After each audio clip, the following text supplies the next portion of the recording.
अंधेरे में डूबा बांग्लादेश भारत से मांग रहा मदद। बांग्लादेशी सरकार ने फरमान जारी कर दिया है कि रात के 8 बजते ही पूरे देश के मॉल्स और बाजारों को ताला लग जाना चाहिए। वह बांग्लादेश जो भारत के साथ शेख हसीना के मामले पर अपनी तलखी रख रहा था, अब वही भारत के सामने अपने हाथ फैलाकर मदद मांग रहा है। इंडिया ने दो काम किए हैं, या तो इंडिया तारिक को भी बुलाना ही नहीं चाहता और इंडिया बांग्लादेश को लॉन्ग टर्म एक प्रॉब्लम रखना चाहता है इंडिया के अंदर। ये भी बोल देता हूं कि जब दिसंबर में शेख हसीना वापस बांग्लादेश आएगी तब तारिक रहमान की सत्ता जो है वो चली जा सकती है, क्योंकि वो एक तरह से इनकेपेबल एडमिनिस्ट्रेटर साबित हो चुके हैं। उन्हें एक तरह से कंट्री को लीड करना नहीं आता। वहां के लोगों को अक्ल आएगी कि भारत के कारण ही उनका सर्वाइवल है। रिपोर्ट आई है कि बांग्लादेश की राजधानी ढाका में 12-12 घंटे के कट लग रहे हैं बिजली के, यानी कि दिन के 12 घंटे बिजली ही नहीं आ रही। वहीं जो गांव और जो छोटे शहर हैं वहां हालात ये हैं कि दिन में 1 से लेकर 3 घंटे ही बिजली आ पा रही है। हालात बद से बदतर हो चले हैं। पावर मिनिस्टर, एनर्जी मिनिस्टर है बांग्लादेश के, ये मिलते हैं हमारे हाई कमिश्नर दिनेश त्रिवेदी जी से और ये साहब कहते हैं कि साहब आपने हमें पहले तेल दिया था तो तेल हमारा खत्म हो रहा है, डीजल खत्म हो रहा है, हमारा एक एनर्जी क्राइसिस चल रहा है, आप दीजिए।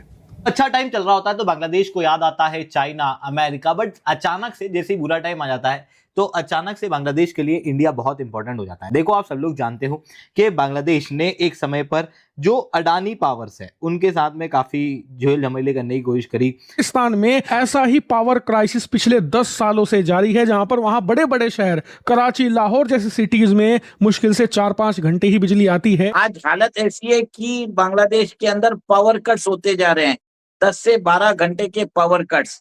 8 बजे के बाद शॉपिंग मॉल्स को बंद करने। नमस्कार दोस्तों, जय हिंद। एक तरफ भारत को आंखें दिखाना, चाइना और पाकिस्तान के गुनगाना, दूसरी तरफ जैसे ही देश में अंधेरा छाए और कंगाली आए सीधे भारत के आगे झोली फैला देना, ये दोगला चेहरा है आज के बांग्लादेश का। बांग्लादेश इस वक्त इतिहास के सबसे बड़े पावर क्राइसिस से गुजर रहा है। हालत इतनी खराब है कि 8 से 10 घंटे के पावर कट लग रहे हैं। मार्केट और मॉल को रात 8 बजे ही जबरदस्ती बंद करवाया जा रहा है। देश में फ्यूल खत्म है, नेचुरल गैस गायब है और गर्मी से बेहाल जनता सड़कों पे उतर आई है। वही बांग्लादेश के बड़े बड़े इलाके पे पावर स्टेशन पे हमले हो रहे हैं। पावर डिपार्टमेंट्स के ऑफिशियल्स को जान बचाने के लिए पुलिस प्रोटेक्शन मांगनी पड़ रही है। ऐसे में चाइना और बांग्लादेश के गीत गाने वाली हुकूमत को जब अपनी नाकामी छुपाने के लिए कोई रास्ता नहीं मिला तो उन्हें एक बार फिर भारत की याद आ गई है। वही दूसरी तरफ बांग्लादेश के पीएम भारत आने के 2 शर्तें रख रहे हैं, जैसे भारत को बांग्लादेश की जरूरत है। भारत बांग्लादेश को पहले ही 30,000 टन से ज्यादा डीजल भेज चुका है, लेकिन इनकी डिमांड खत्म होने का नाम नहीं ले रही है। मैं यही सोच रही थी कि तारिक रहमान, मतलब अब तक तो यही चर्चाएं थी कि आएंगे नहीं आएंगे, आएंगे नहीं आएंगे, आ रहे आ रहे, अब तक फिर आके ये हो गया था। अब सवाल ये है कि तारिक रहमान जो है वो भारत विजिट को शेख हसीना के एक्सट्रेडिशन से कंडीशन करना कितना डिप्लोमेटिक एंगेजमेंट आपको लगता है कि उसको अननेसेसरी हॉस्टेज नहीं बनाता? देखिए अंबर जी, बांग्लादेश के साथ हमारा 4,400 किलोमीटर का बॉर्डर है। बांग्लादेश का सर्वाइवल भारत के ऊपर डिपेंडेंट है। डीजल जो है 1,80,000 टन जो है भारत सरकार हर साल बांग्लादेश को देता है। इनफैक्ट अप्रैल और मई के दौरान जब ये क्राइसिस आ गया था, गल्फ का क्राइसिस, उस समय भी भारत ने 30,000 टन ऑफ डीजल बांग्लादेश को दिया है। बांग्लादेश को भारत के कॉटन एक्सपोर्ट जाते हैं, केमिकल एक्सपोर्ट जाते हैं, जो बांग्लादेश की इकोनॉमी को चलाते हैं। पावर जो है भारत देता है। अदानी का पावर का लेके उन्होंने इश्यू भी बनाया था, उन्होंने बोला था पैसे भी नहीं देंगे, उसके बावजूद अब वो भारत से पावर मांग रहे हैं। अब बांग्लादेश को लग रहा है कि वो भारत के लिए बहुत इंपॉर्टेंट है। तारिक रहमान को लग रहा है कि मैं अपनी जो पॉलिटिकल क्लाउट है, लेवरेज बढ़ाऊं। हमें क्या जरूरत है? हमें तो, अगर आपको नहीं आना है तो आप बांग्लादेश में बैठिए ना, हमें कोई फर्क ही नहीं पड़ता। आपको हमारी जरूरत है, हमें आपकी जरूरत नहीं है। तो मैंने कल भी आपको बोला था, ये लोग सांप है, इनके ऊपर भरोसा करने से कोई मतलब नहीं है।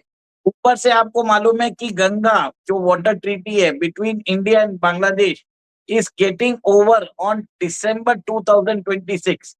उसकी भी रेटिफिकेशन के लिए आ जाते तो हम उनको शायद कर भी देते, पर इलेक्शन होने के बाद फर्स्ट टाइम वो सजदा करने गए थे चाइना।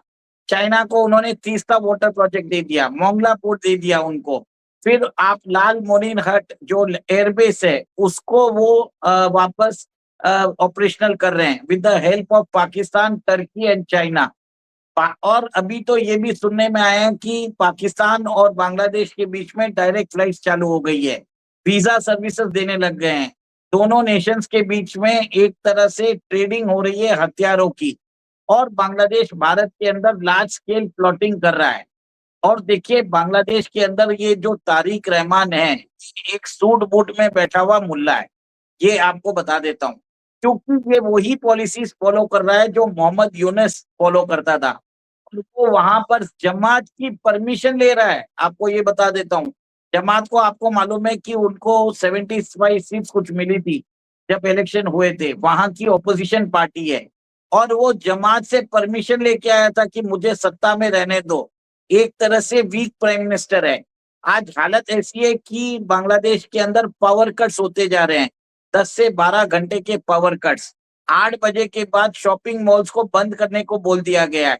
बांग्लादेश के अंदर जो इलेक्ट्रिसिटी डिपार्टमेंट है उनको वो पुलिस को बोल रही है कि पुलिस प्रोटेक्शन दो हमको। आप सोचिए, बिल्स कलेक्ट करने वाला कोई नहीं है।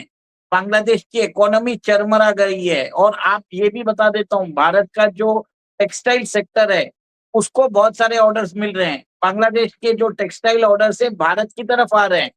और अभी तो हमारे जो फ्री ट्रेड अग्रीमेंट हमने किए ईयू के साथ, यूके के साथ, से भी बेनिफिट हमको मिलने वाला है। बांग्लादेश एक full fledge systematic economic collapse की तरफ बढ़ता जा रहा है। ऐसा कोई जरूरी नहीं है। मैं बोलता हूँ Tarique Rahman, better sit in your own country, we don't require you, you are a better, you shall. मैं तो चाहता भी नहीं हूँ कि वो आए। और एक चीज बता देता हूँ, जब शेख हसीना जाएगी बांग्लादेश में दिसंबर में, तब मैं आपको ये क्लियर कट बोल देता हूँ, वहां पर तारिक रहमान की सत्ता जो है उनके हाथ से जाती हुई मुझे नजर आ रही है।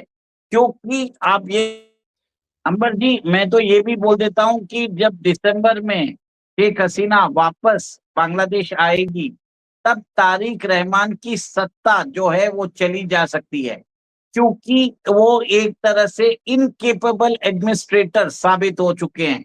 उन्हें एक तरह से कंट्री को लीड करना नहीं आता, और बांग्लादेश का सर्वाइवल प्रॉब्लम आ जाएगा। मेरे ख्याल से तो इनको नहीं आए तो बढ़िया है, ताकि जब दिसंबर में शेख हसीना जाए तो वहां के लोगों को अक्ल आएगी कि भारत के कारण ही उनका सर्वाइवल है। इंडिया ने 2 काम किए हैं। या तो इंडिया तारक को भी बुलाना ही नहीं चाहता, और इंडिया बांग्लादेश को लॉन्ग टर्म एक प्रॉब्लम रखना चाहता है इंडिया के अंदर। इसको जरा नोट करें इस बात को। India wants to keep Bangladesh a long term problem within India. That is point 1। Point number 2 क्या है? या फिर ये है कि पॉलिसी ऑफ मैक्सिमम प्रेशर डाल दो भैया, ये मैंने तुम्हें वादा कर दिया कि ये दिसंबर में आएगी, तुम अभी आ जाओ। दाल आया। और बंगालियों ने कहा भाई अगर ये इतना आ गए हैं कि ये हमें कह रहे हैं कि भैया हाँ हम आ जाते हैं आपके पास, मतलब आप आ जाए, हम दिसंबर में हसीना को भेज देंगे। तो उन्होंने कहा ये लॉलीपॉप है, ये लॉलीपॉप हम नहीं लेंगे। That's another thing. तो मुझे जाती तौर पे ये लगता है, what is my understanding and what is my observation in this, कि भाई कहीं ना कहीं पे लोग इस चीज को बहुत अच्छे से स्टडी करते हैं और वो देख रहे हैं, वो बहुत अच्छे से देख रहे हैं कि हो क्या रहा है।